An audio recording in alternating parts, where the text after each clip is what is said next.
बोलिए सद्गुरुदेव की जय, परमपिता परमात्मा की जय, अवतारधारी महापुरुषों की जय। दिव्य ज्ञान धारा के समस्त श्रोताओं का हार्दिक अभिनंदन। साहेब बंदगी सत्यनाम साहब। आज हम लोग एक ऐसे विषय के ऊपर विचार करेंगे, ऐसे प्रश्न के ऊपर विचार करेंगे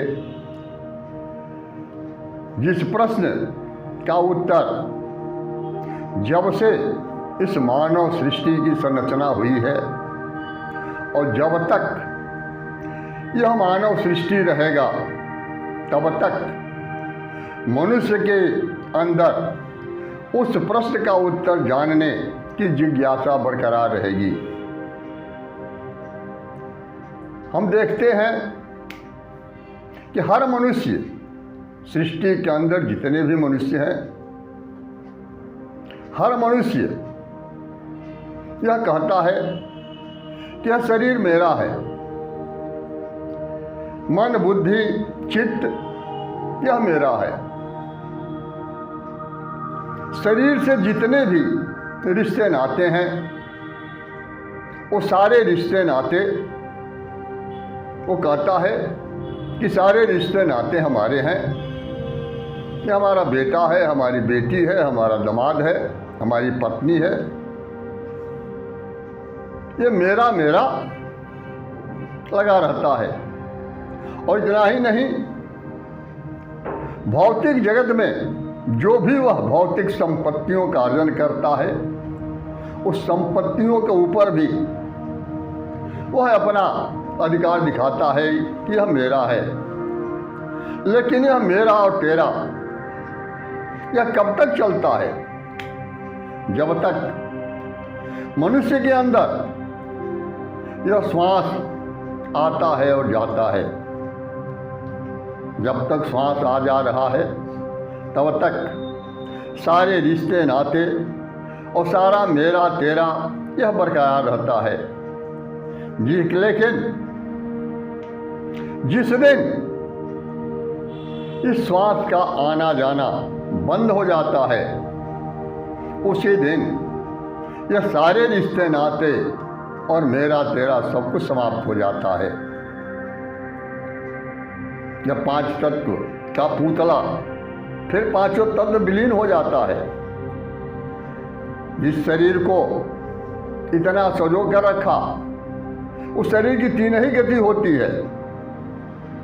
अगर गाड़ दिया तो इसी से कीड़े उत्पन्न होंगे, उसको खा जाएंगे। जला दिया भस्म हो जाएगा, और फेंक दिया तो जितने मांसाहारी हैं उसको खा करके और विष्टा कर देंगे। इसके अलावा इसकी कोई गति नहीं है। लेकिन इसी के पीछे हम लगे रहते हैं। लेकिन मूल प्रश्न है कि मेरा तो सब कुछ है, लेकिन मैं कौन हूं? और मेरा मूल स्थान कहाँ है? कहाँ से मैं आया? और जिस दिन यह हमारा पंच भौतिक शरीर विनष्ट हो जाता है, उस दिन यह जीव फिर कहाँ चला जाता है? इसी प्रश्न का उत्तर ढूंढने के लिए कबीर भी निकले। और कबीर कहते हैं इसी पर कि वाघर की कोई सुधि न बतावे, वाघर की कोई सुधि न बतावे, जागर से जीव आया हो। वाघर की कोई सुधि न बतावे, जागर से जीव आया हो। धरती आकाश पवन और पानी,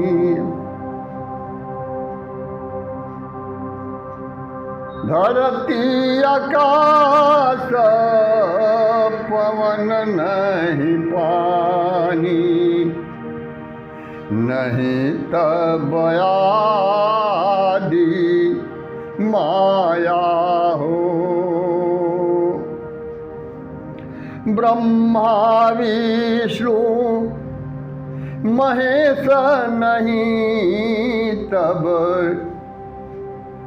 ब्रह्मा विष्णु महेश नहीं तब, जीव कहाँ से आया हो।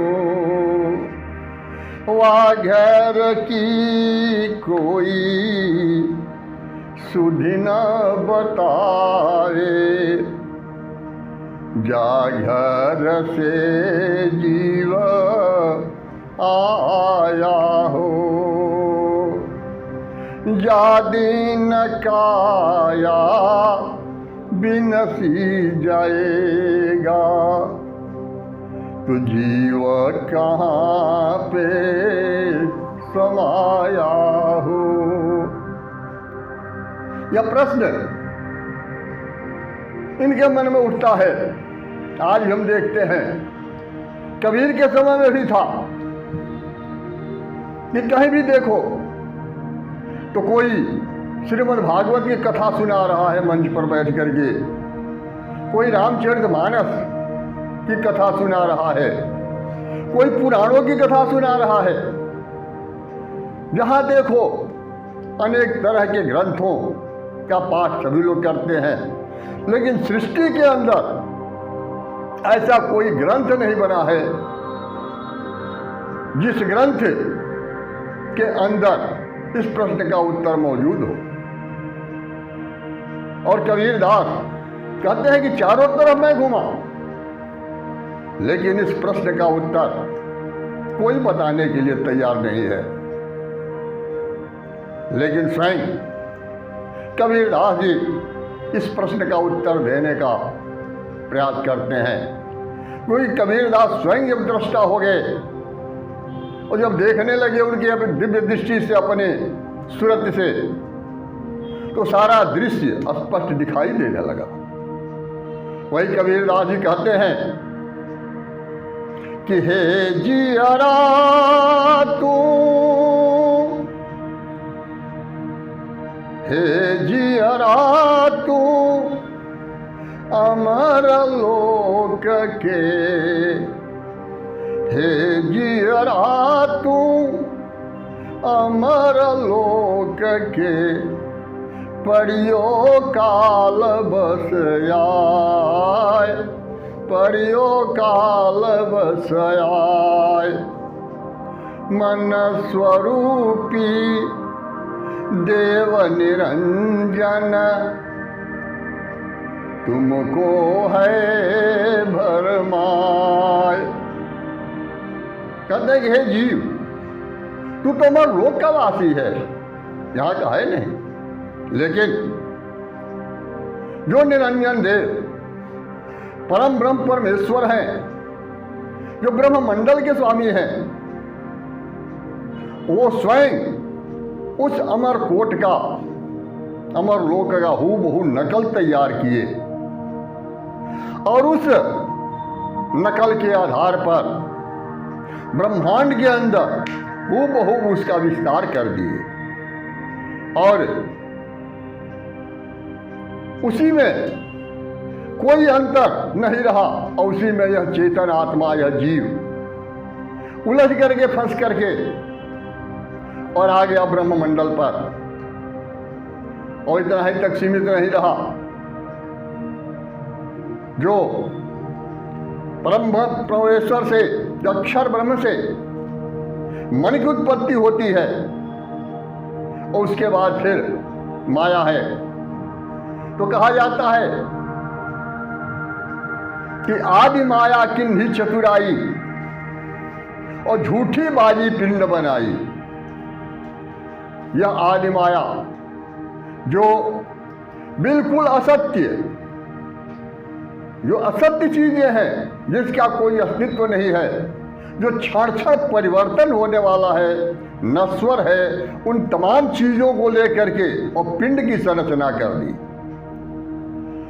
या भौतिक मंडल की रचना कर दी। और जब पिंड की संरचना कर दी पंच तत्वों को लेकर, ये पंच भौतिक तत्वों को, तो इतना ही नहीं किया, वो तो परम ब्रह्म परमेश्वर ब्रह्मांड के अंदर जो अमर कोट का नकल था अमरलोक का, उसके अनुसार वो रचना कर दिए और उसी का प्रतिबिंब, उसी की छाया उठा करके और याद शक्ति महामाया पिंड के अंदर डाल दी। जो छाया है वास्तविकता है नहीं, वृक्ष कहीं और अलग है, छाया से फल की प्राप्ति नहीं होगी। वृक्ष से फल की प्राप्ति होगी, वृक्ष के अंदर, वृक्ष के नीचे हमें सुख शांति आराम मिलेगा, छाया से कुछ नहीं मिलेगा। लेकिन यह जो है प्रतिबिंब उठा करके डाल दी, उसमें छाया तो डाल दी पिंड के अंदर और उसी में हम उलझ करके रह गए। फिर आगे कहते हैं संरचना के अंदर कि पानी पवन के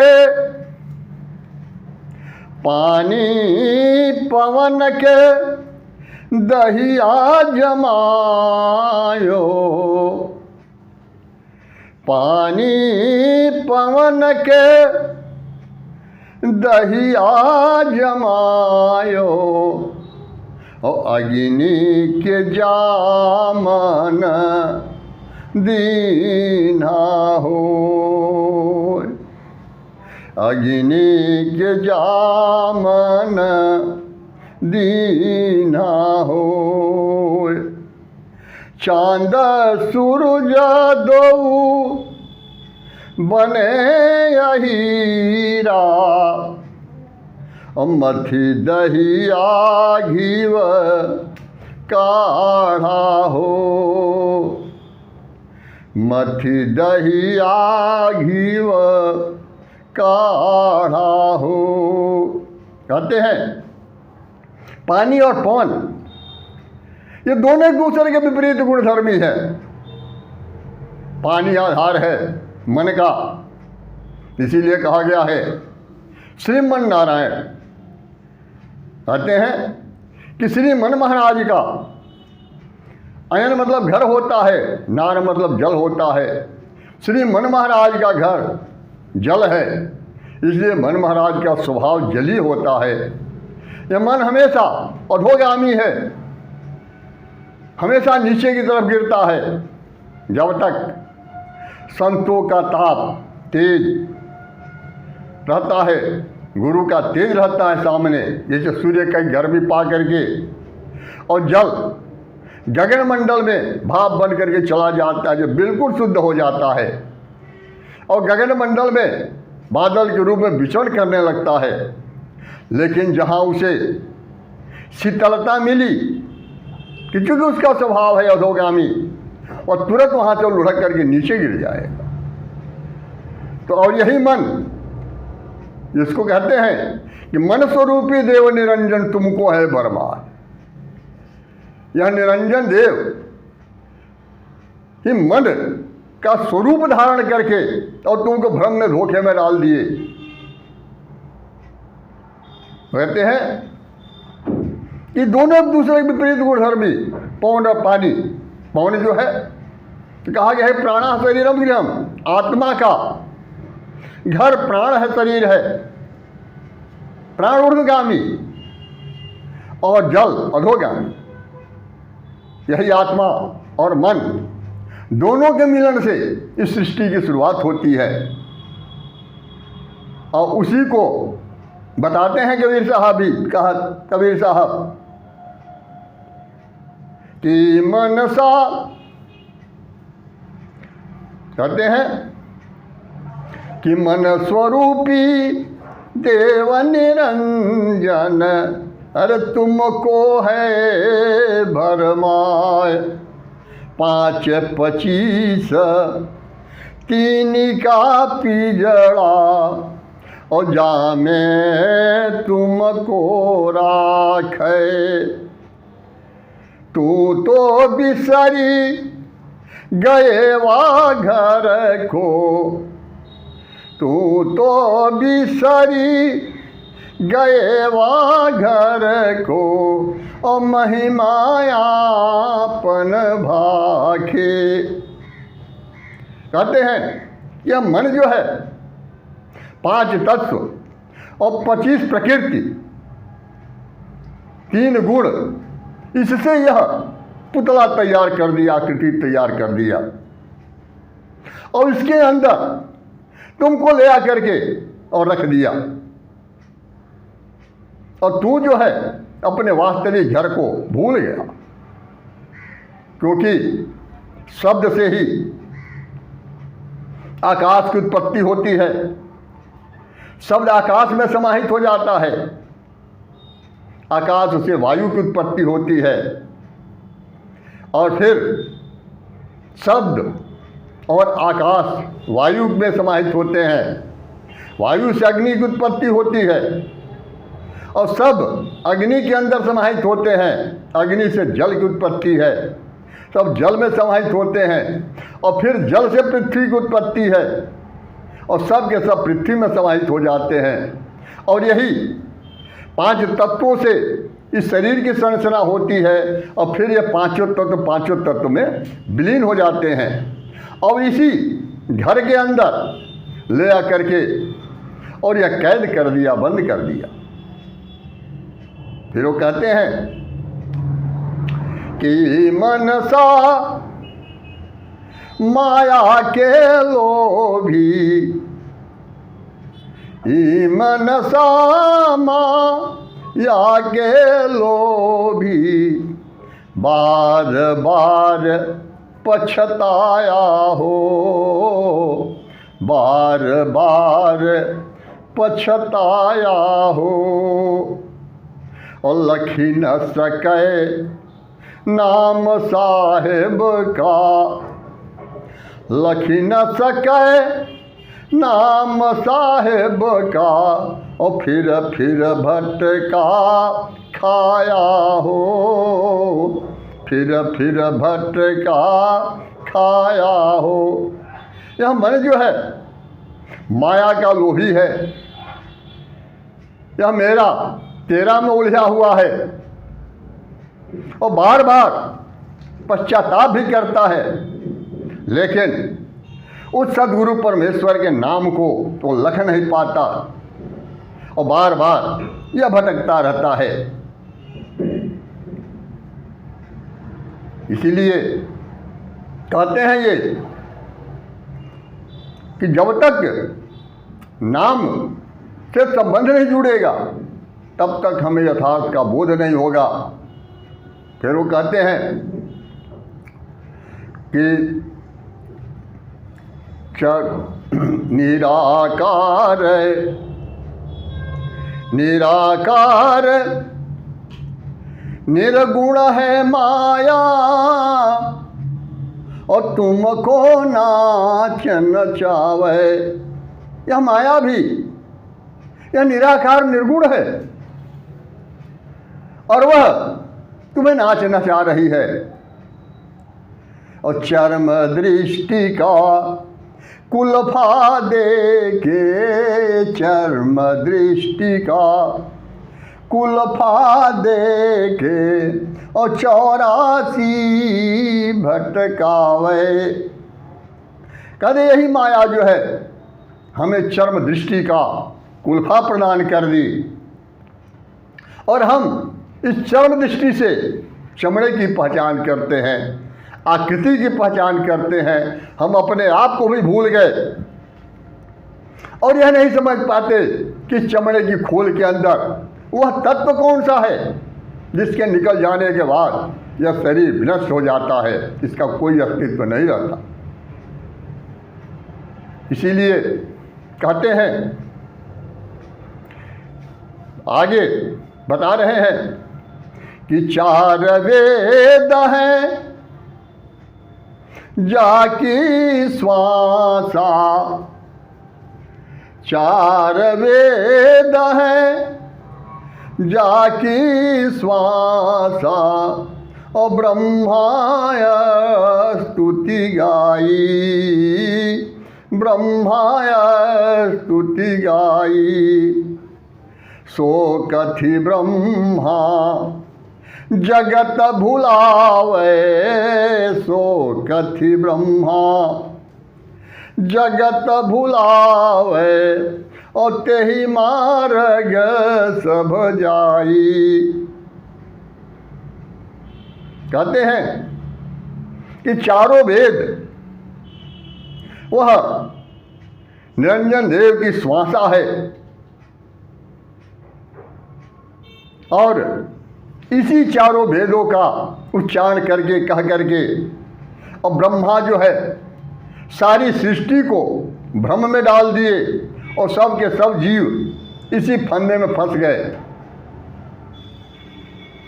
और वास्तविकता को समझ नहीं पाए और वास्तविकता से अलग हो गए।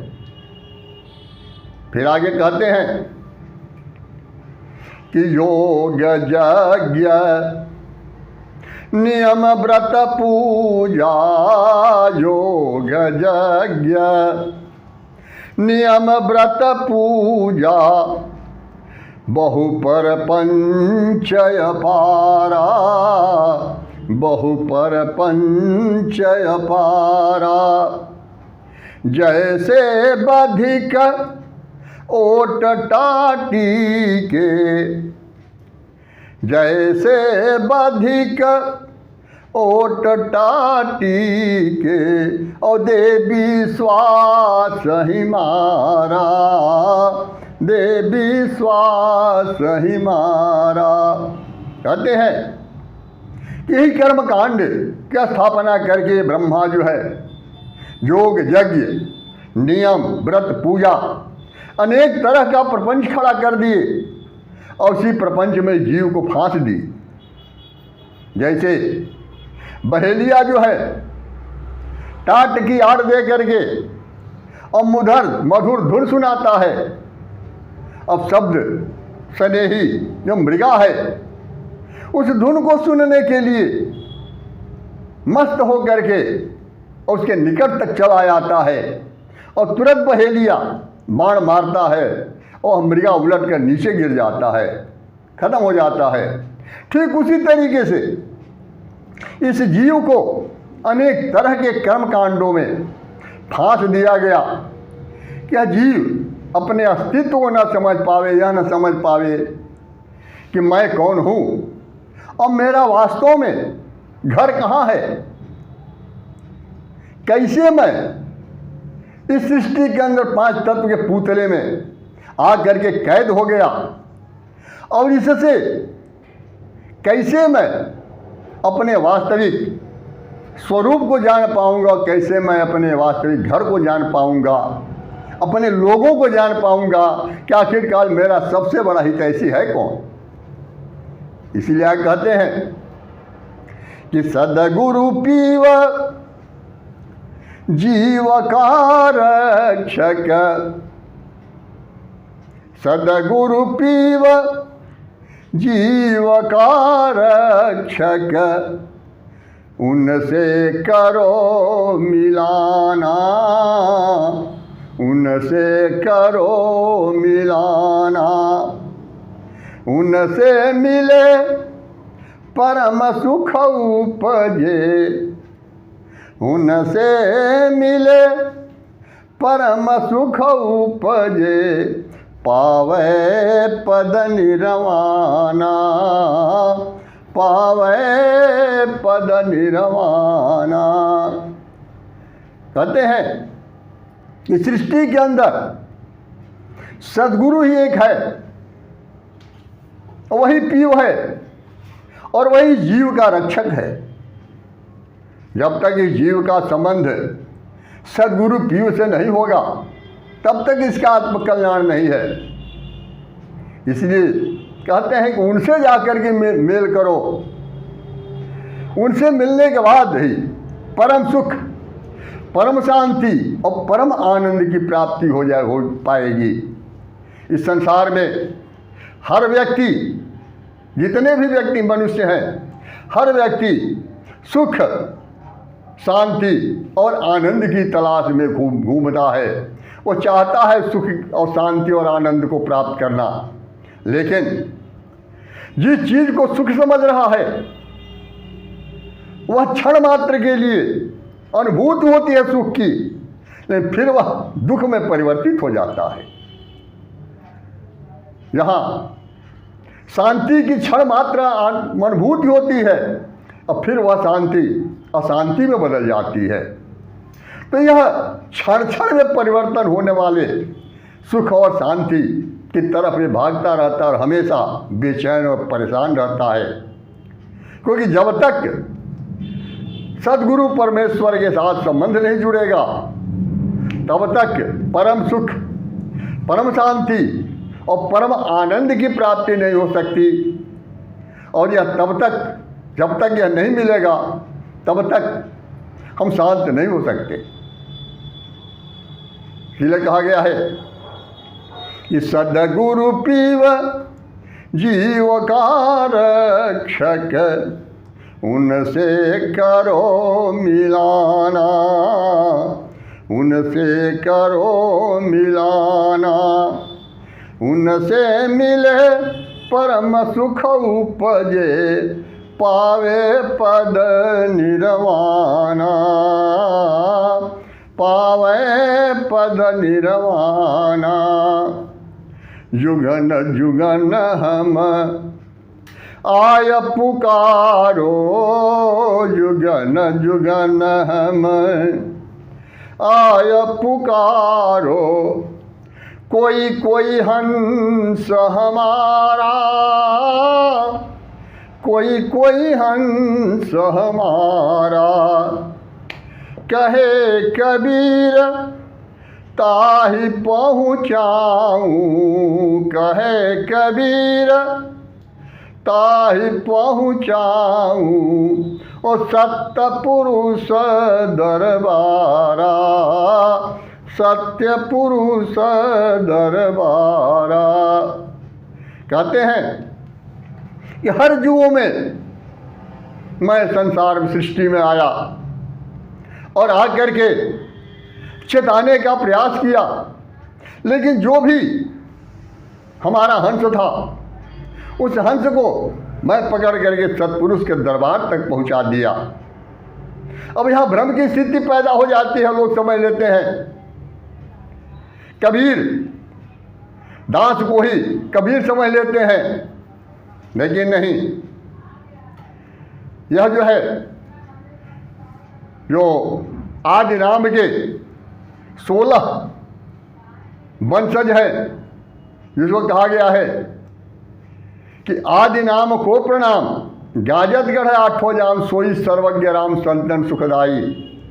5 3 जाको अंश, खोडस ब्रह्मता को वंश, परखत कोई परमहंस प्रभु की प्रभुताई। यह 16 ब्रह्म हैं और 16 ये ब्रह्म यही सद्गुरु के रूप में बार बार धरातल पर आते हैं चेताने के लिए, भिन्न भिन्न स्वरूपों में, भिन्न भिन्न रूपों में। और जो भी उनका अपना हंस रहता है उसे उस स्थान तक पहुंचा देते हैं। और कबीर शब्द स्वरूपी हैं, कबीर शरीरधारी नहीं है। आज भी कबीर है, सृष्टि के प्रारंभ में भी कबीर थे और सृष्टि के अंत तक कबीर रहेंगे। यह शरीरधारी पंचभौतिक शरीर अगर समझ लेंगे तो यहीं पर धोखा हो जाएगा। पंचभौतिक शरीर नष्ट होता है, वो शब्द स्वरूपी है और शब्द स्वरूपी से किसी भी घट के अंदर वो प्रकट होते हैं जनता को, जीव को चेताने के लिए। इस संसार में हम लोग एक काल्पनिक घर को अपना घर मान लिए हैं और उसके प्रति हमारी इतनी आस्था बन जाती है कि हम कहीं जाते हैं दूसरे स्थान पर, नौकरी करते हैं, रोज़गार करते हैं, व्यवसाय करते हैं, लेकिन जब कुछ समय के बाद अपने इस घर को, जो कि वास्तव में घर नहीं, कुछ समय के लिए मान लिए हैं कि हमारा घर है या हमारा परिवार है, और जब हम घूम करके अपने वास्तविक ये काल्पनिक घर की तरफ जब आते हैं अपने परिवार के लोगों के पास, तो इतनी ज़्यादा भीतर से उमंग उत्पन्न होता है, आनंद उत्पन्न होता है जिसका कोई ठिकाना नहीं है जब तक हम घर पहुंच नहीं जाते। तो जो माना हुआ घर है उसके प्रति हमारे अंदर इतनी आस्था है, तो जो हमारा वास्तविक घर है वह घर अगर मिल जा तो उससे बड़ा आनंद कहाँ होगा। इसीलिए अंत में कबीर साहब कहते हैं कि मेरी प्रीति पीवसो लागी, मेरी प्रीति पीवसो लागी, उलट निरंजन ध्याया हो, उलट निरंजन ध्याया हो। कहे कबीर सुनो भाई साधो, कहे कबीर सुनो भाई साधो, वह घर बिरला पाया हो, वह घर बिरला पाया हो। यह निरंजन देव परम ब्रह्म परमेश्वर ही हमारे प्रिय हैं, वही हमारे सद्गुरु हैं, और जब तक उनके साथ हमारा संबंध नहीं होगा तब तक हम अपने मूल स्थान तक नहीं जा सकते। वही एकमात्र माध्यम है। बोलिए सद्गुरुदेव की जय, परमपिता परमात्मा की जय, अवतारधारी महापुरुषों की जय, ज्ञानी को, ध्यानी को, गुप्त को, प्रगट को, सकल संत समाज को सत्य नाम साहे।